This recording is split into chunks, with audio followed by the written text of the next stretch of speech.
Bismillah, Assalamualaikum warahmatullahi wabarakatuh. Perkenalkan, nama saya Nazrul Miriki, perwakilan dari kelompok yang membahas tentang ekstraksi perkolasi.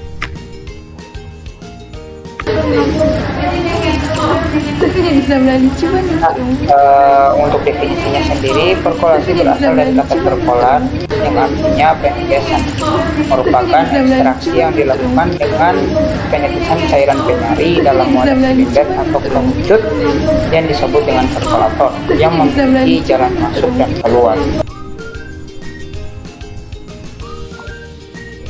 Dalam definisi lain, perkolasi merupakan ekstraksi dengan pelarut yang selalu baru sampai sempurna atau exhaustive extraction, umumnya dilakukan pada suhu kamar.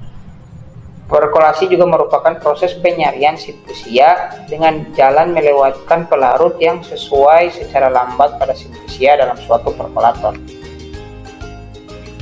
Untuk tujuannya sendiri, perkolasi berupaya agar zat berkhasiat tertarik seluruhnya dan biasanya dilakukan untuk zat berkhasiat yang tahan ataupun tidak tahan terhadap pemanasan.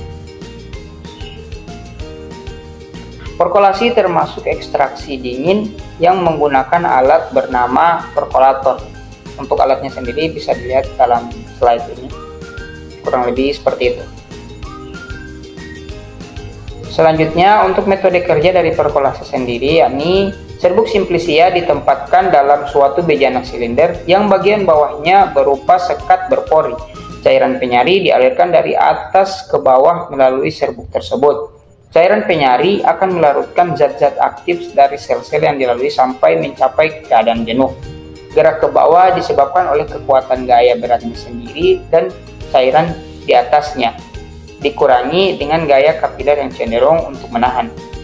Jadi intinya untuk cara kerja dari perkolasi sendiri, di mana sampel ditempatkan dalam wadah berbentuk silinder, di mana sampel dipadatkan dalam tempat tersebut sampai berbentuk serbuk. Kemudian cairan penyari atau pelarut mengalir dari bagian atas sampel.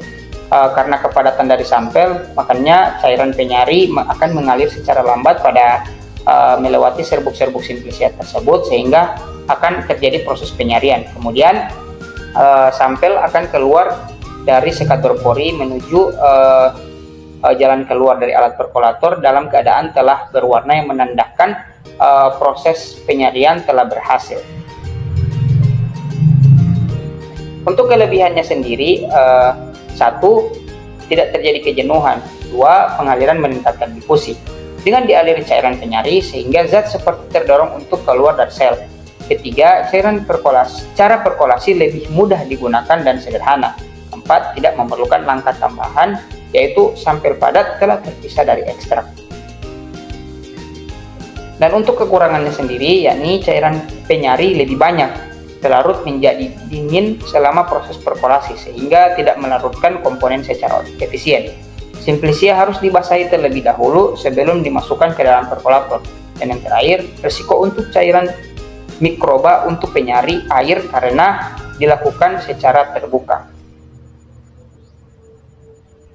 Nah, mungkin hanya itu beberapa penjelasan mengenai metode ekstraksi perkolasi. Lebih dan kurangnya saya mohon maaf. Sekian, Assalamualaikum warahmatullahi wabarakatuh.